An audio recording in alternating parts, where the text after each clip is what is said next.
The morning had begun like any other, with the hum of travelers dragging suitcases through the wide hallways of Charlotte Airport. Families clustered near the check-in counters, workers hurried to gates with coffee in hand, and announcements about boarding filled the air.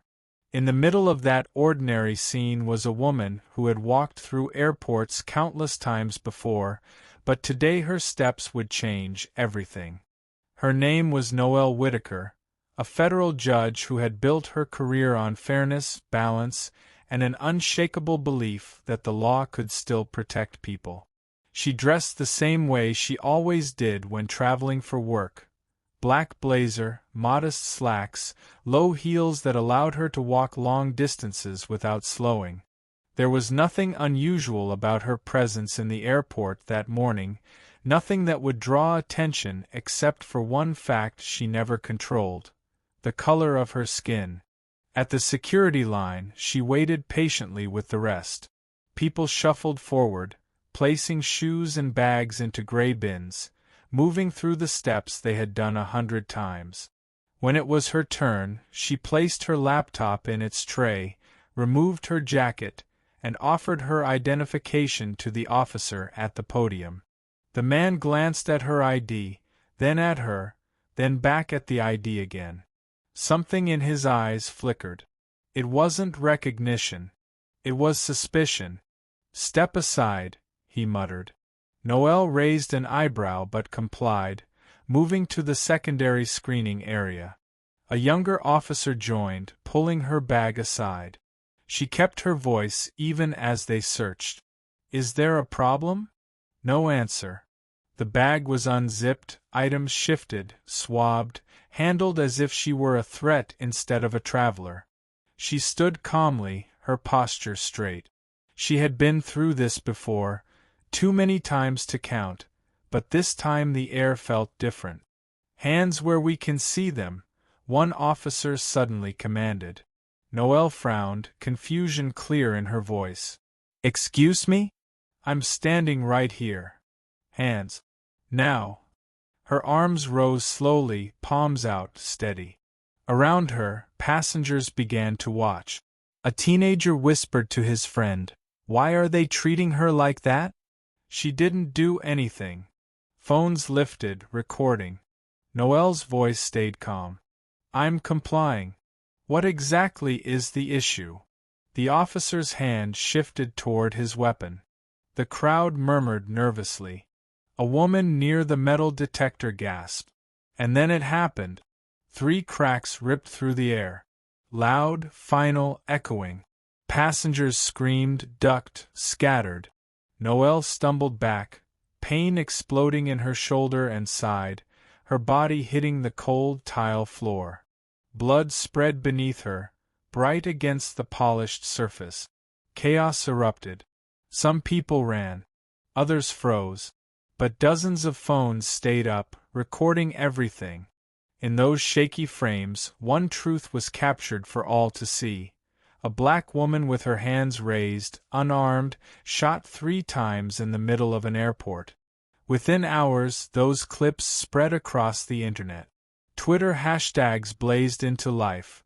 Hashtag Justice for Noel, hashtag 3 bullets, hashtag hands up. TikTok videos replayed the gunshots in slow motion, words flashing across the screen. She was a judge. And they shot her. The airport issued a statement calling the shooting an incident under review. Reporters swarmed outside the terminal. Politicians posted cautious messages about respecting procedure. But while the world speculated, Noel Whitaker did something no one expected. That very afternoon, still bandaged, her suit blood-stained but her steps steady, she walked into her courtroom. The crowd outside the courthouse gasped as she appeared, cameras flashing. She didn't pause. She didn't wave. She moved with purpose, every inch of her body declaring she would not be erased. Inside, the room fell silent as she took her place behind the bench. She looked out over the attorneys, the press, the officers who had pulled the trigger. And then she spoke, her voice low but carrying to every corner. This court will not ignore what happened today. The question is not whether I was shot. The question is whether this country will finally admit that it has been shooting at people like me for years, and calling it protocol. Gasps echoed. The silence that followed was sharper than the sound of the bullets had been. Reporters typed furiously. Phones buzzed. The world now understood. This wasn't just another tragic headline. The officers thought they had ended her story. Instead, they had given her the platform to end theirs. And as the cameras streamed her words to millions, one thought spread like fire. If they could shoot a judge in broad daylight, who was safe at all? The courtroom stayed frozen for a moment after Noel's words, as though no one could quite believe she had walked straight from an airport shooting into her bench. The defense attorneys shifted in their seats, whispering harshly into each other's ears, their faces pale. Reporters glanced around, wondering if they were witnessing history in real time. And the two officers, Doug Hannity and Mark Briggs, sat stiff at the defense table, their eyes darting anywhere but toward the judge they had tried to silence. Noel adjusted the sling holding her injured arm. She did not wince, she did not falter. She simply looked down at the notes before her, though she hardly needed them. Every detail of what had happened that morning was burned into her memory. "We begin with evidence," she said evenly. "The recordings taken by passengers in the terminal have already been submitted into the record. The defense may contest their validity, but this court will remind all present that truth does not vanish simply because someone finds it inconvenient." The first clip played on the projector. The sound of bustling travelers filled the speakers. Noel's own voice, calm and professional, asking a question. Then the command, "Hands where we can see them." The pause. And then the three deafening cracks. Gasps rippled across the courtroom just as they had in the terminal. Phones in the gallery buzzed as journalists live-tweeted the moment, broadcasting it to the world once again. The defense attorney jumped to his feet. "Objection. These videos are incomplete. They don't show the full context. My clients perceived a threat." Noel cut him off. "A threat?" Her voice stayed calm, but the weight in it was sharp. "A woman standing still, with her hands raised, is a threat?" The lawyer hesitated, his mouth half open, before sinking back into his chair. The murmurs in the gallery grew louder. The prosecution called its first witness, a woman named Ellen Price, who had been traveling with her daughter that morning. She stepped nervously to the stand, smoothing her skirt with shaking hands. "I was 3 people behind her in line," Ellen began. "I saw everything. She wasn't yelling, she wasn't resisting. She was just standing there. I thought maybe they'd ask a few questions and let her go. But then he pulled his gun." Her voice cracked. "My little girl screamed when the shots rang out. She hasn't stopped having nightmares." The defense cross-examined, pushing hard. "Mrs. Price, you admit you were 3 people behind? Isn't it possible you couldn't see clearly? That maybe Judge Whitaker was reaching for something?" Ellen's eyes blazed. "Reaching? With both hands in the air? My daughter saw it too. She asked me why they shot the lady with her hands up. What should I have told her?" The courtroom hummed with tension. Reporters scribbled. Outside, crowds gathered with signs. Hands up shouldn't mean shots fired. Next came Maya Carter, a young TSA officer. Her uniform seemed to weigh heavy on her as she approached the stand. Her eyes flickered toward Noel before settling on her lap. "I was working the line," she said softly. "When the officers pulled Judge Whitaker aside, I didn't understand why. She followed every instruction. I knew it wasn't right. So she lifted her smartwatch, voice trembling. "I pressed record. The defense shot up. You recorded government procedures on a personal device? That's a violation of. No, Noel interrupted, her tone slicing clean.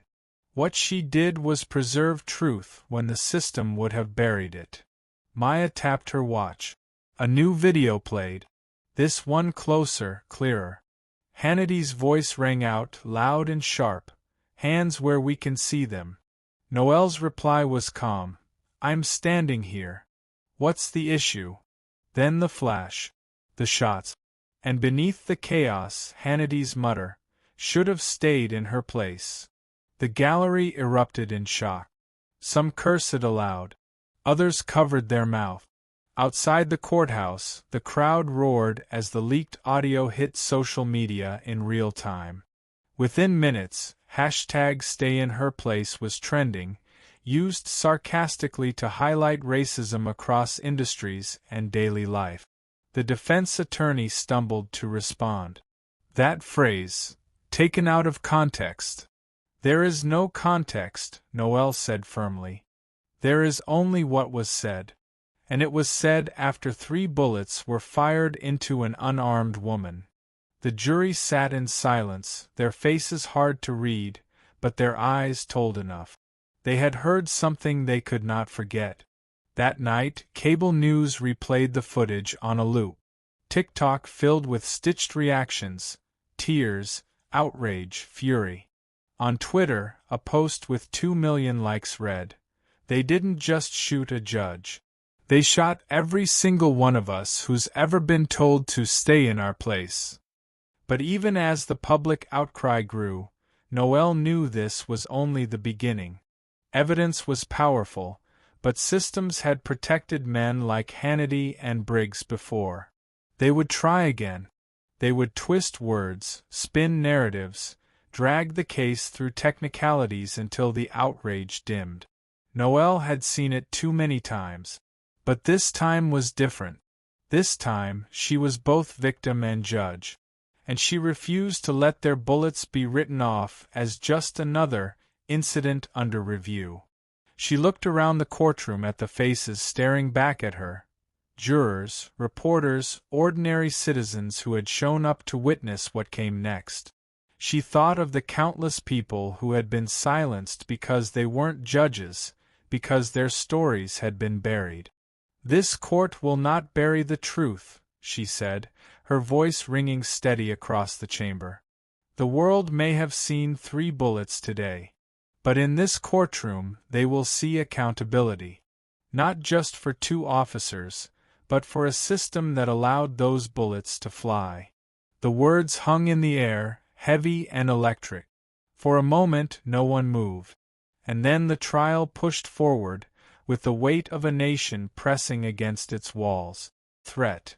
Their voices echoed up the courthouse walls, loud enough to carry into the courtroom itself. Inside, the trial grew heavier. The prosecution had planned carefully, stacking witnesses in a way that built momentum. After Ellen Price and Maya Carter, more stepped forward, each carrying a piece of the truth that the officers had tried to bury. The next was Samuel Ortiz, a private security contractor who had worked at airports for over a decade. His hair was graying, his uniform pressed, but his eyes carried exhaustion.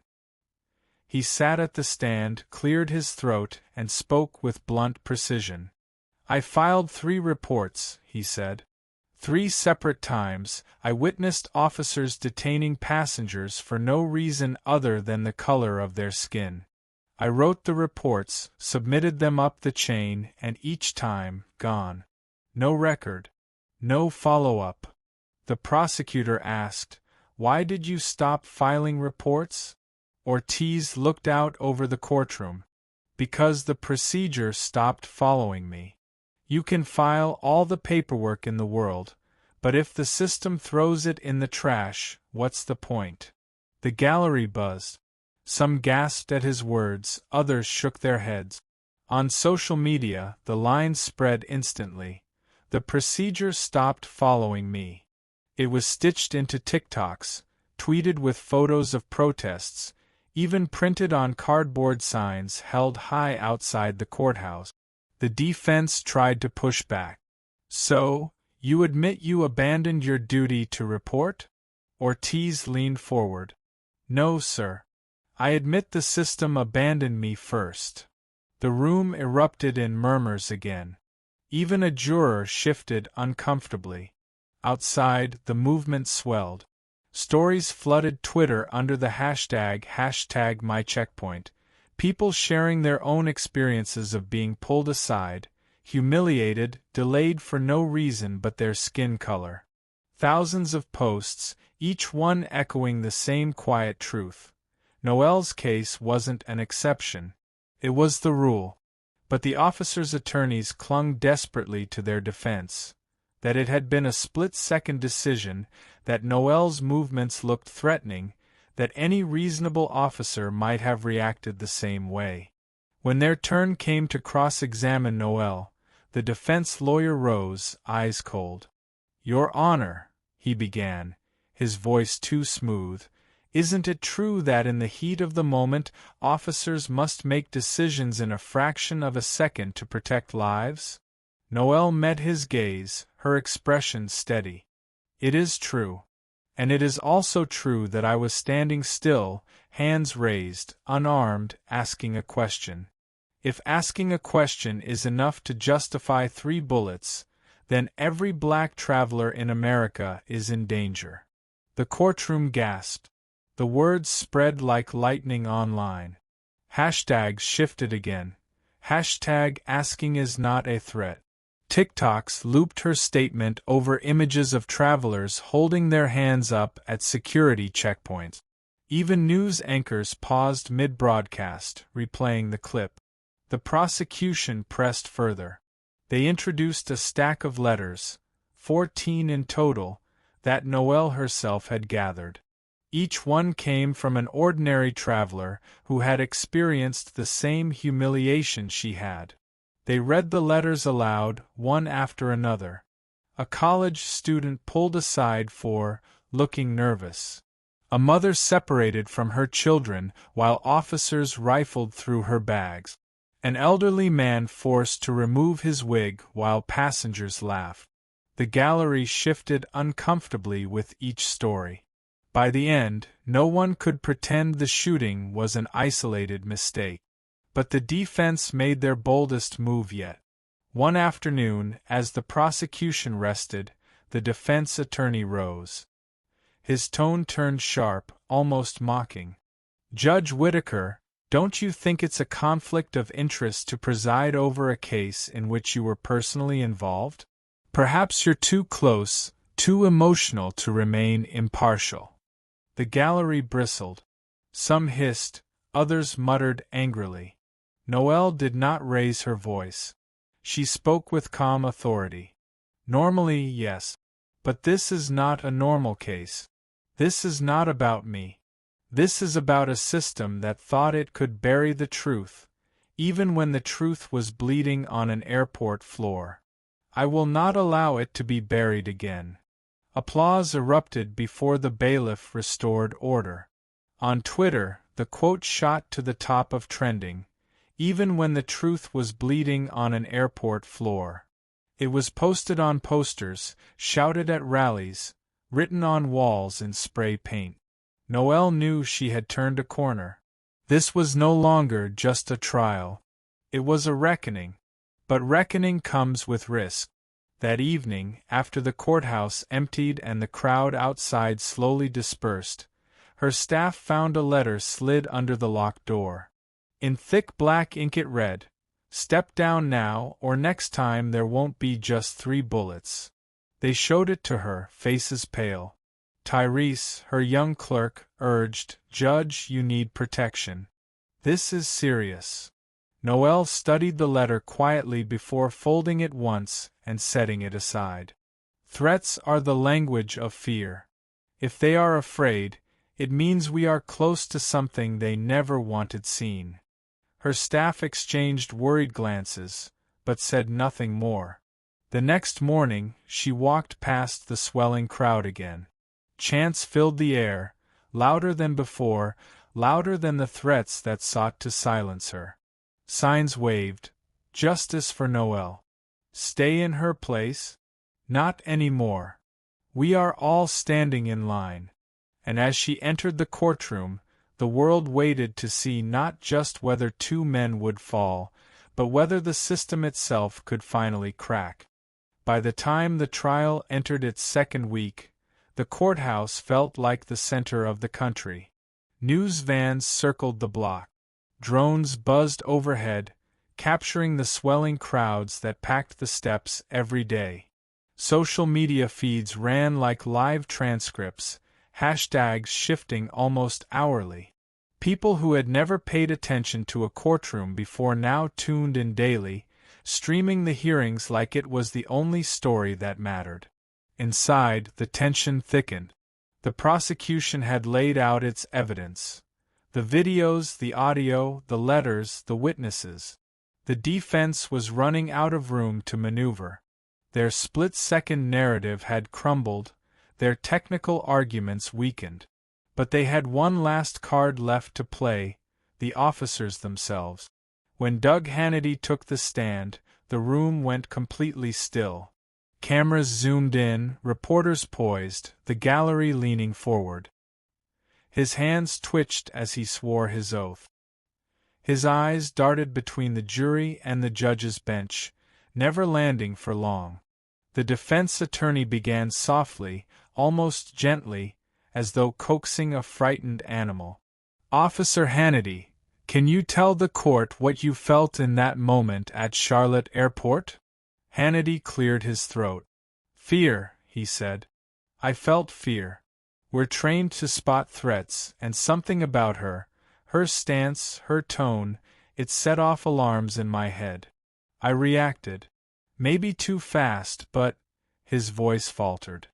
"I thought I was protecting people." The defense pressed. "So, to be clear, you believe Judge Whitaker posed a threat?" "Yes," Hannity said, nodding quickly. "I didn't see a judge. I saw. I don't know. I just reacted." The gallery stirred. Murmurs rippled. "Didn't see a judge?" The reporter's fingers flew across keyboards. Within seconds, the words were trending online. "I didn't see a judge." Clips replayed endlessly, people dissecting them. The meaning was unmistakable. He had admitted it wasn't about danger. It was about perception. And that perception was poisoned. The prosecution rose slowly for cross-examination. "Officer Hannity," the prosecutor said, his voice calm but razor-sharp, "you admit you didn't see a judge. What exactly did you see?" Hannity hesitated. His mouth opened, closed, opened again. I saw someone who wasn't complying." The prosecutor pointed at the screen, which froze on the frame of Noel with her hands raised. "This is compliance. Do you disagree?" Hannity swallowed hard. "No further questions," the prosecutor said, cutting him off. The gallery buzzed louder now. Jurors shifted, some exchanging glances. The narrative had shattered under the weight of his own words. Next came Officer Mark Briggs. If Hannity looked shaken, Briggs looked angry. He sat stiffly, jaw clenched, speaking with clipped precision. "I followed protocol. That's what we're trained to do. If she'd just cooperated, we wouldn't be here." The prosecutor's eyebrow arched. "So you believe raising your hands isn't cooperation?" Briggs sneered. She was mouthing off. Acting like rules didn't apply to her. Noel leaned forward slightly, her gaze steady. "Acting like rules didn't apply," she repeated. "Or acting like she had the right to ask a question?" Briggs' eyes flickered toward her, then away. The gallery whispered furiously. That exchange, too, spread across feeds, dissected and memed. A viral caption appeared under Noel's words. "The right to ask a question is not defiance." The defense scrambled to repair the damage, but it was too late. The officers' own testimonies had cracked their case wide open. Outside, the protests swelled into something larger than anyone had expected. Not just hundreds, not thousands, tens of thousands across multiple cities. Signs appeared in Chicago, Atlanta, Los Angeles. 3 bullets, 1 judge. Videos from the trial were projected onto buildings at night. In New York, protesters filled Times Square, chanting Noel's words in unison, "The truth will not be buried." But with the growing movement came growing danger. Threats flooded the courthouse. Letters, emails, anonymous phone calls. Some were vague, others specific. One message arrived that chilled even the most hardened staff. "We know where your family lives." Tyrese begged her to accept extra protection. "Judge, they're serious. You can't just walk into that courtroom like nothing's happening." Noel placed a hand gently on his shoulder. "Tyrese, if I walk in afraid, they've already won. Let them threaten. I will not be moved." He stared at her, torn between admiration and fear. The trial pressed forward. More evidence stacked, more witnesses confirmed the pattern of abuse. The defense tried to drag Noel into the mud, painting her as biased, ambitious, too close to the case. But every time, her responses cut through with clarity. "If seeking accountability makes me biased," she said one afternoon, "then perhaps justice has always been biased against the truth." The room erupted in applause before the gavel slammed for order. Online, the line spread instantly. People printed it on T-shirts, posted it on protest signs, painted it on walls. By the end of that week, it was clear. The trial was no longer just about 2 men. It was about the system itself. It was about every passenger who had ever been pulled aside, every letter ignored, every humiliation dismissed as protocol. And as the jury prepared to deliberate, the entire country seemed to hold its breath.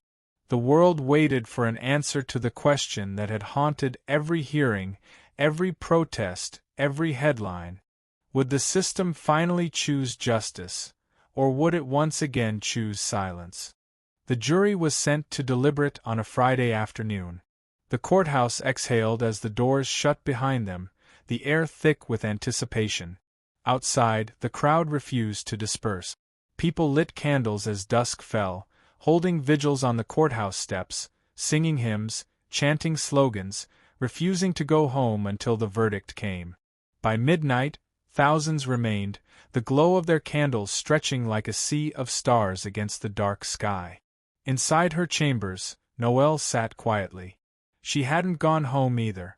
Reporters were camped outside her house, her staff refused to leave her alone, and threats still lurked in every email.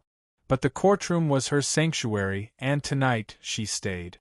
Tyrese brought her a cup of tea, his hands shaking slightly as he set it down. "You think they'll do the right thing?" he asked, his voice low. Noel looked at him, her expression unreadable. "I think they will do what their conscience demands. The question is, how many consciences in that room are awake?" He swallowed, nodded, and left her in silence. By Saturday afternoon, the jury sent word. They had reached a verdict. Word spread like wildfire. Crowds outside swelled to twice their size. News outlets scrambled to set up live feed. Social media feeds froze under the weight of millions refreshing every second. The nation's attention funneled into one room. When the jury filed back in, the atmosphere was electric.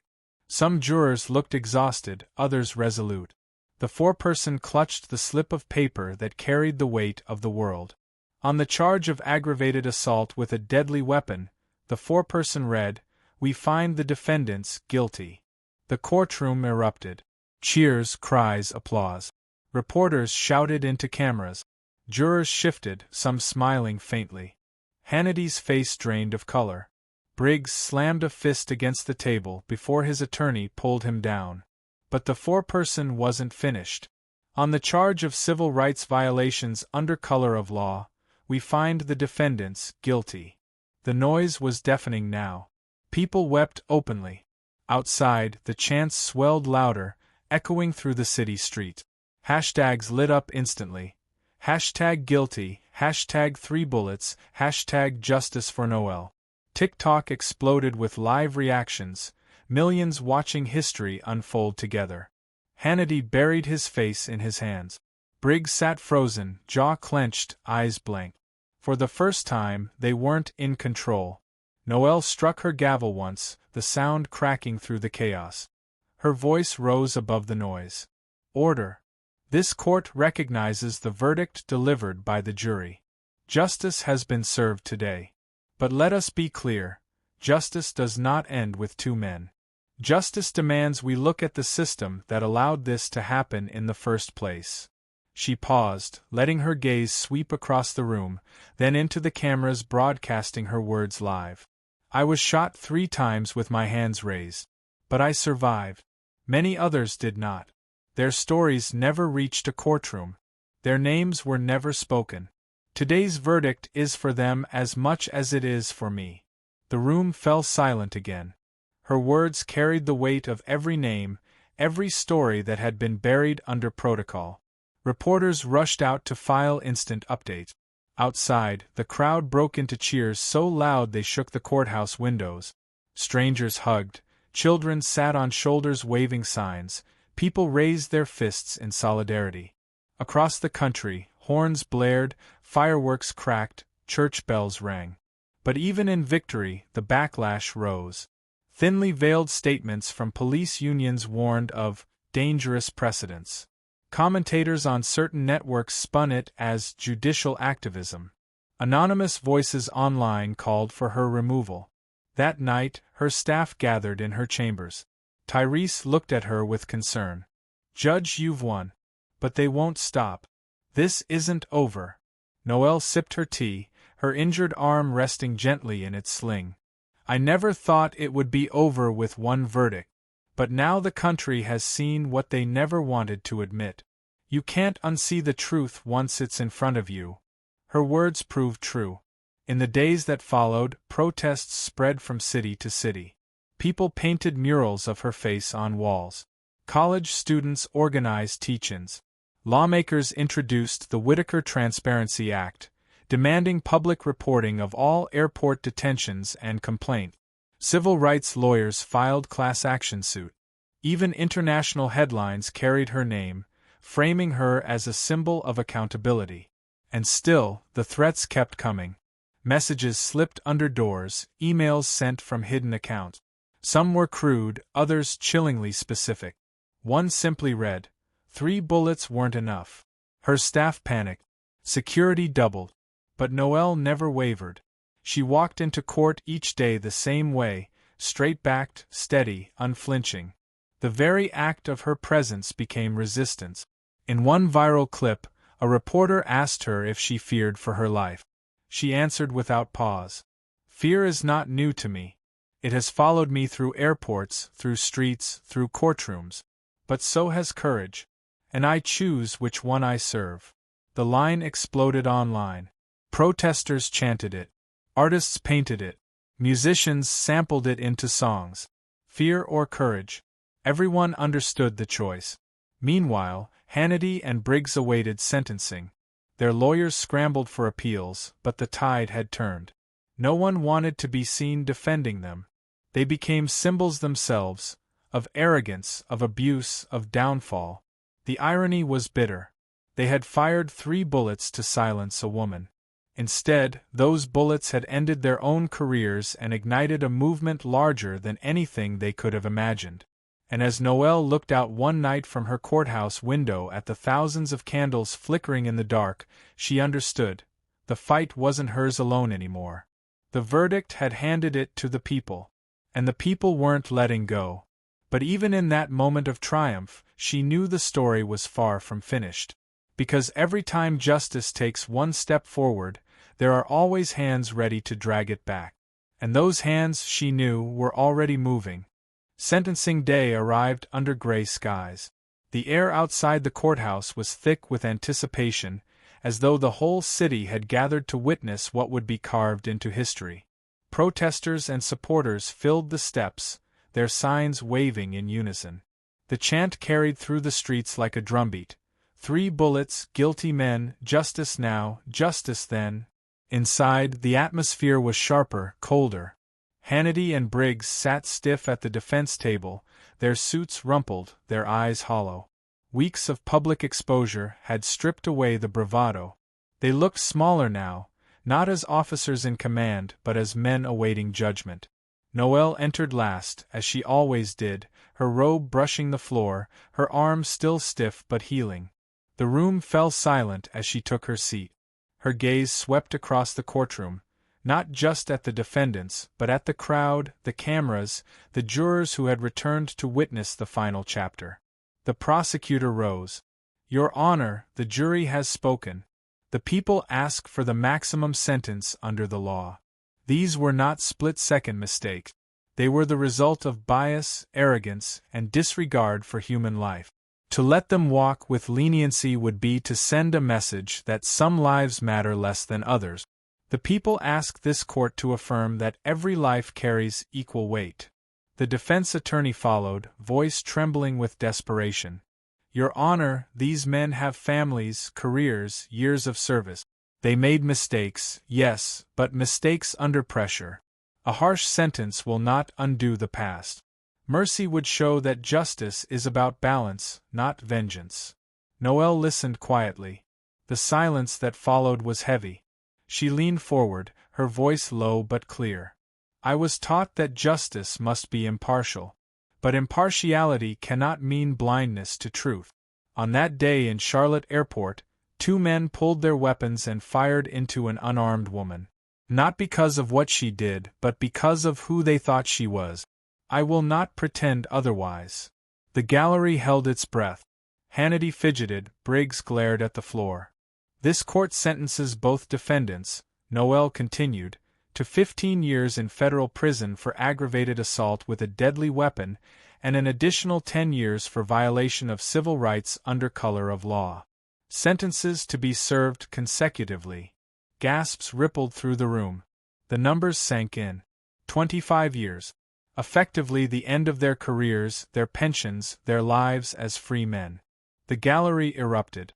Cheers, sobs, applause. Hannity slumped forward, his shoulders shaking. Briggs muttered something under his breath, fists clenched. The bailiffs moved in to escort them out. But Noel wasn't finished. She raised her gavel once more, bringing the room back to silence. "This court also recommends an independent federal review of airport security practices nationwide. This is not about one airport, one city, or even one country. It is about a system that allowed bias to masquerade as safety. That ends today." Reporters bolted for the doors, racing to file their stories. Outside, the crowd roared as the news broke. The chant shifted. 25 years. Justice is here. Yet not everyone celebrated. That night, certain news outlets ran segments calling the sentence excessive, warning of crippling officer morale. Police unions staged press conferences, painting Hannity and Briggs as scapegoat. Thin lines of protest formed across the city, small groups carrying signs that read, "Support our officers." But they were drowned out by the tidal wave of support for Noel. Her name became more than a headline. It became a movement. Young activists carried her quotes on banners. High school students staged walkouts, chanting her words.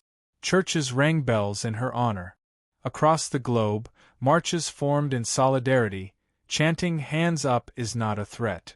Still, the threats against her escalated. Her staff discovered spray-painted warnings near the courthouse. Letters arrived with photographs of her family, their names scrawled beneath in red. The FBI stepped in, insisting on a security detail. One night, as she left the courthouse flanked by agents, a woman in the crowd pushed forward, tears streaming down her face. "Judge Whitaker," she cried out, "they killed my son in 2018. Nobody listened. Nobody cared. But because of you, people are listening now. Thank you." Noel paused, touched the woman's hand briefly, and whispered, "Your son's story matters. They can't erase it anymore." The moment was captured on video, spreading instantly online. It became a symbol of what this trial had grown into, not just justice for one woman, but for countless silenced voices. Meanwhile, lawmakers scrambled. Hearings were called. Senators quoted Noel's words on the floor of Congress. The Whitaker Transparency Act gained momentum. Some fought it, calling it unnecessary. Others championed it as the first real step toward accountability. And in classrooms, students studied the trial as it unfolded, debating its meaning. A law professor in New York told her students, "This is not just a case. This is a turning point. Remember it. Because decades from now, people will ask where you were when Judge Whitaker stood against the system."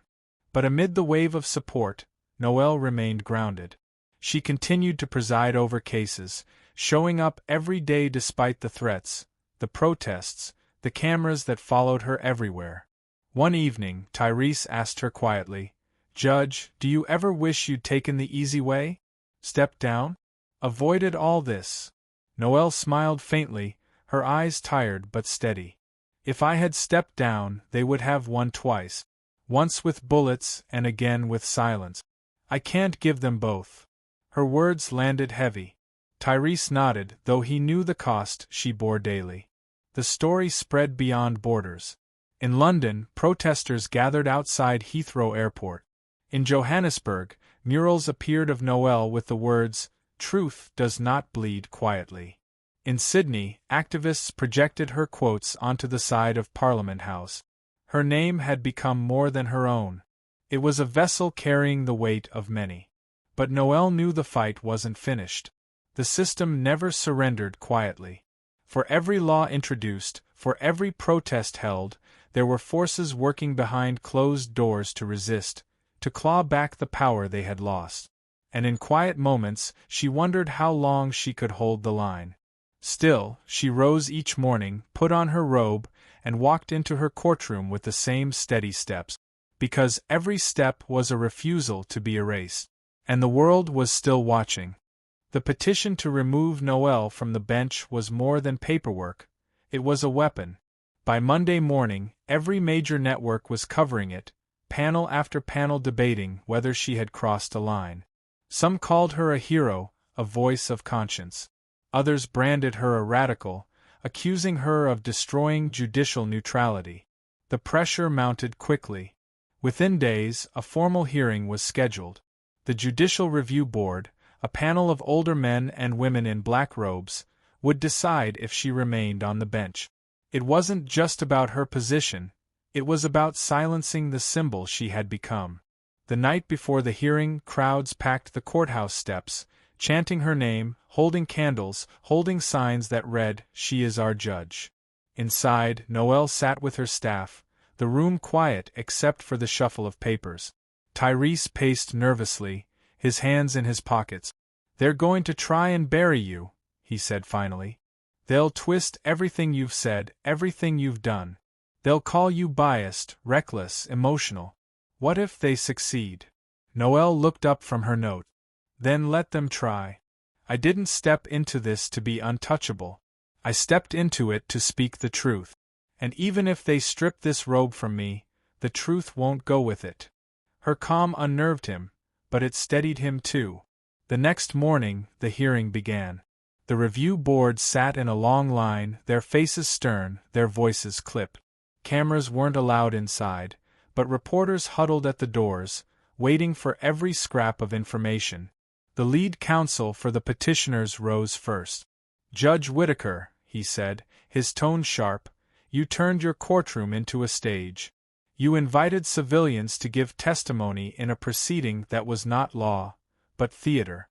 You have blurred the line between justice and activism, making yourself a political figure instead of an impartial judge. For that reason, you are unfit to remain on the bench." The words hung heavy. The gallery shifted uncomfortably. Noel rose slowly, her robe brushing the floor, her injured arm still stiff from the bullet. Her voice was steady, clear. "You call it theater. I call it record. You call it activism. I call it justice. If giving the people a voice makes me unfit, Then perhaps the definition of fitness has been wrong all along. The panel murmured. The lead counsel pressed on. Judges do not legislate from the bench. Judges do not inspire hashtags. Judges do not lead protests. Noel leaned forward slightly. Judges do not bleed on airport floors either. But I did. And I refused to let that silence me. The weeks after sentencing should have been a time of relief, but instead they opened a new battlefield. With Hannity and Briggs behind bars, the spotlight shifted from two men to the system itself, and the system did not intend to change quietly. On television, pundits raged. This verdict, one anchor thundered, is a witch hunt against law enforcement. It sets a dangerous precedent. Officers will hesitate in the line of duty because they'll fear going to prison if they make the wrong call. Others parroted the line, their voices blending into a chorus of resistance. Police unions launched a campaign called "Protect Those Who Protect Us." They held rallies, waving blue flags, insisting Hannity and Briggs were martyrs. Small but loud groups marched outside courthouses, chanting that Noel was destroying law and order. Inside Congress, senators clashed over the Whitaker Transparency Act. Hearings stretched into the night, some lawmakers pounding the table, demanding accountability, others warning of tyranny against law enforcement. The bill teetered, caught in the balance of politics and power. And through it all, Noel remained at her bench. Her docket overflowed. Criminal cases, civil disputes, federal hearings. Life in court didn't stop because the world outside burned. She presided with the same calm she always had, though every step into the courthouse felt heavier under the weight of cameras, chants, and threat. One morning, as she prepared to enter the courtroom, Tyrese rushed to her with a tablet in hand. His face was pale. "Judge, you need to see this." On the screen was a video posted anonymously. It showed her home, her driveway, her front door. A voice off camera sneered, "You won't be safe anywhere." Her jaw tightened, but she handed the tablet back. Fear is loudest when truth is closest. "We stay the course." Tyrese wanted to argue, but the steel in her voice stopped him. Still, she knew the danger was real. The FBI increased her security. Neighbors kept watch. Supporters formed community patrols near her home. Yet the threats didn't stop. If anything, they multiplied. Meanwhile, the protests in her support grew larger. In Washington, tens of thousands marched to the Capitol carrying candles and signs. In Atlanta, a choir sang her words on the courthouse steps, "Justice cannot be buried." In Los Angeles, artists painted her face across entire buildings, her eyes steady, her sling still visible, her quote beneath, "Fear is not new to me. Courage is my choice." But the backlash sharpened. Anonymous smear campaigns spread online. Edited clips twisted her words, painting her as radical. A false story circulated that she had faked her injuries. Though debunked quickly, the damage lingered. One evening, she sat in her chambers, scrolling through the flood of articles, memes, attacks. Tyrese watched her closely. "Judge, how do you stand it? How do you not break under this?" She set the tablet down and folded her hands. "Because I know what breaking looks like. I've seen mothers break when their children are caged. I've seen fathers break when their dignity is stripped at checkpoints. I carry their weight so mine doesn't crush me." His eyes filled, but he said nothing. The following week, she did something unexpected. She invited the public into her courtroom, not for a trial, but for testimony. She opened the doors for anyone with a story of airport abuse, racial profiling, or systemic neglect. She called it a day of record. People lined up for hours. One by one, they stepped forward to speak. A student who missed his debate tournament because officers detained him for looking suspicious. A grandmother humiliated as her wig was pulled off in public. A soldier returning home, accused of carrying contraband because his last name sounded foreign. Each voice was recorded. Each story entered into the court record. Noel listened, eyes steady, giving dignity to every word. The gallery wept openly. Reporters typed furiously.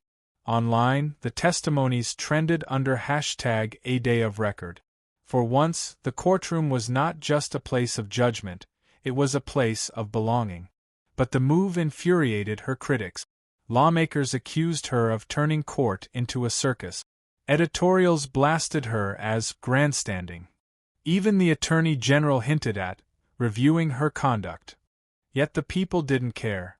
They saw her doing what no one else had. Listening, documenting, refusing to let stories vanish into silence. And then came the most unexpected blow. Late one evening, news broke that an anonymous group of officers had filed a formal petition to remove her from the bench, accusing her of bias, activism, and disgrace to the judiciary. The filing spread instantly across network. Headlines screamed, "Judge Whitaker faces removal attempt." Tyrese stormed into her office the next morning, the newspaper in hand. "They're trying to take your seat. They're scared of you, Judge." Noel read the headline calmly. "Good," she murmured. "If they weren't scared, I'd wonder if I was doing enough." "But what if they succeed?" he pressed. She met his eyes, firm and unshaken. "Then they'll prove exactly what I've said all along, that the system protects itself, not the people. And if that happens, the people will rise even higher. They can strip my title, Tyrese, but they cannot strip the truth." He lowered the paper slowly, his shoulders slumping, caught between fear and admiration. Outside, the protests doubled again, this time with a new chant. "You can't remove the truth." Signs bore her face with a crown drawn above her head, not as royalty, but as resilience. The fight was far from over. But even as the system struck back harder than ever, one thing was clear.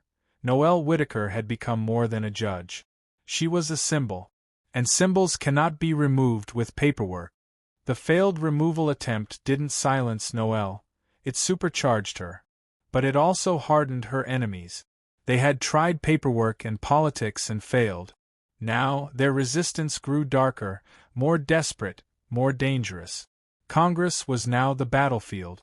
The Whitaker Transparency Act had reached the floor. Its supporters argued it was common sense. A public record of complaints, no more buried letters, no more silenced voices. Its opponents called it government overreach, a threat to national security, a punishment for those who protect. Every debate was broadcast live. Protesters filled the streets around the Capitol, chanting Noel's words. Lobbyists swarmed the halls. Hashtags raged across social media.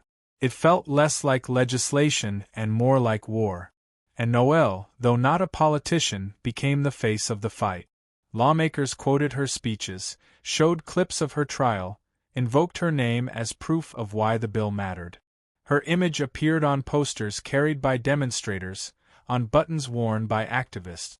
Some whispered she was more influential than half the senators combined.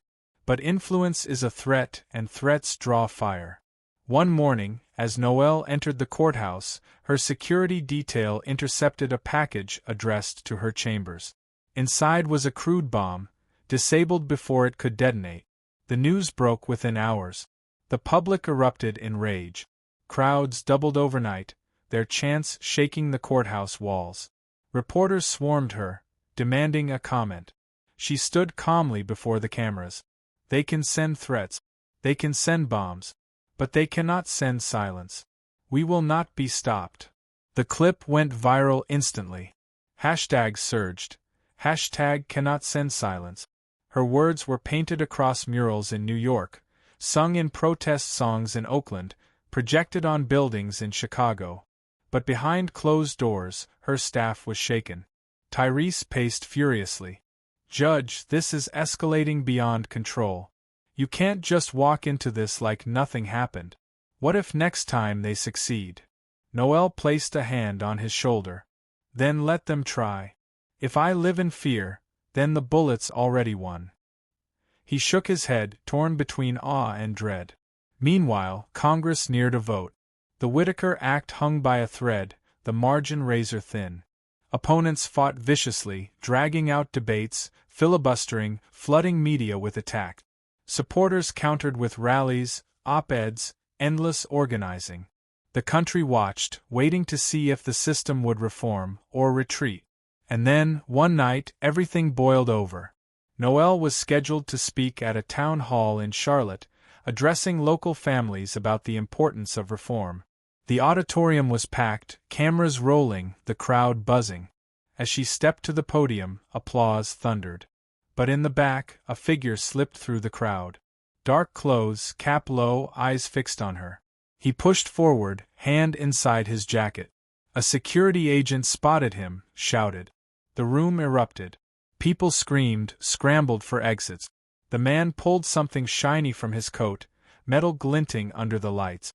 For a heartbeat, it felt like the airport all over again. Agents tackled him before he could reach the stage. The object clattered across the floor, a handgun. The crowd gasped as officers swarmed, dragging him away. The cameras caught it all, broadcasting live across the nation. Noel stood frozen at the podium, her hand gripping the wood. Her body trembled faintly, but her voice, when it came, was steady.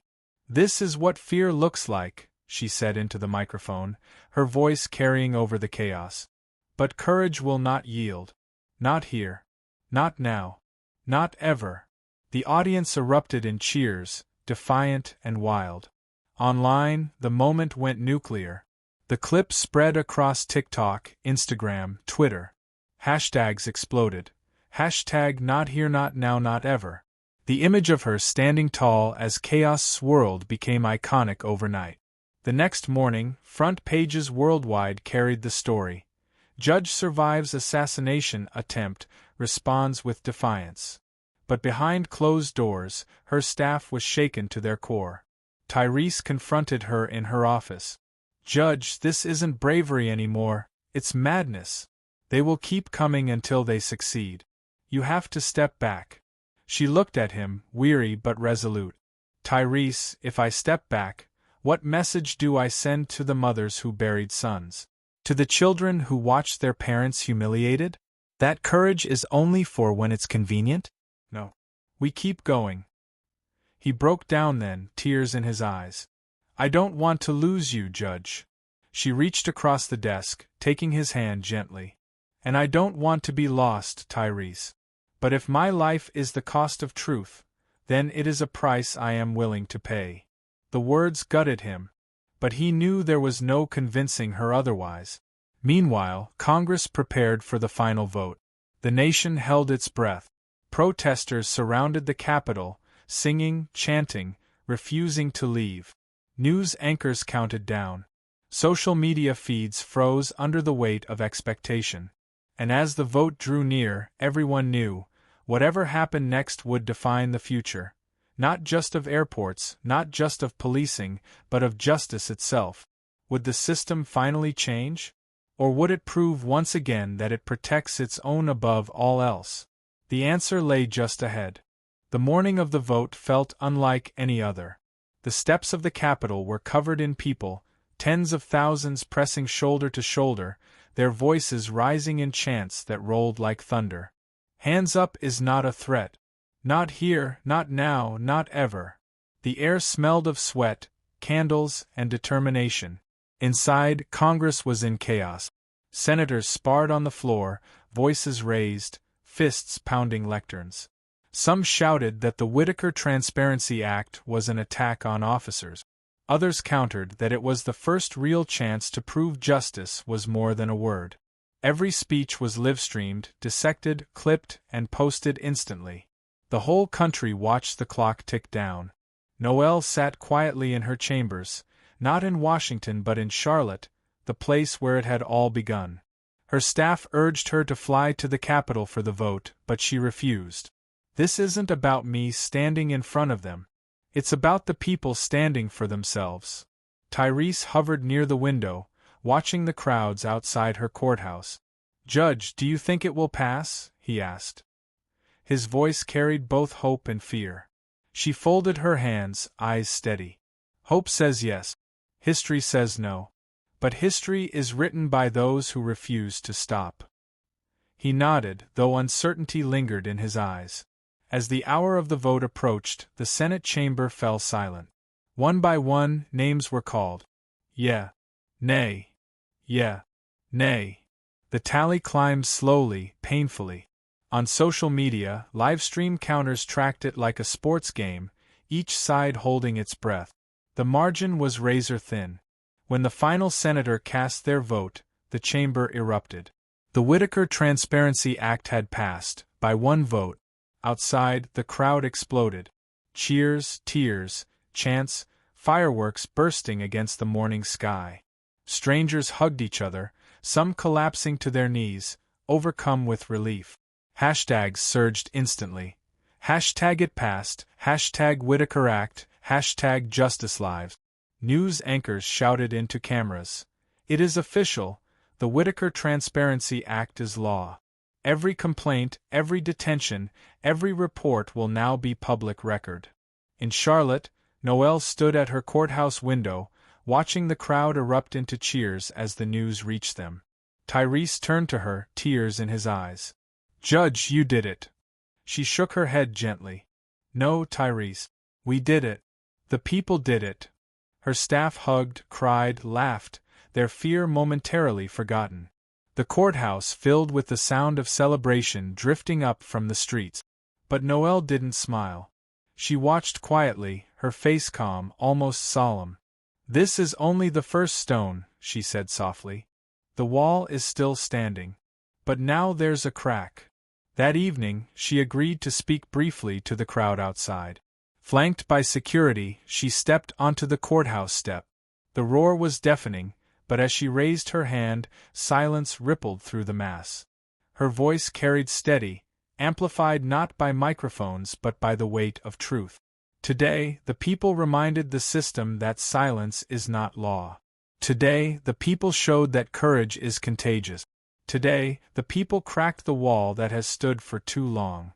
The crowd cheered, but she lifted her hand again, her eyes fierce. "But hear me clearly, one law will not end injustice. One verdict will not erase pain. One crack will not bring down the wall. This fight does not end here. It begins here." The roar returned, louder than ever, shaking the very steps beneath her feet. Cameras caught every word, every gesture. Clips spread instantly across the world. "It begins here" became the newest rallying cry, stenciled on walls, painted on banners, shouted in street. That night, as she sat in her chambers, Tyrese brought her a newspaper hot off the press. The headline blazed, "Judge Whitaker turns bullets into law." He placed it on her desk carefully.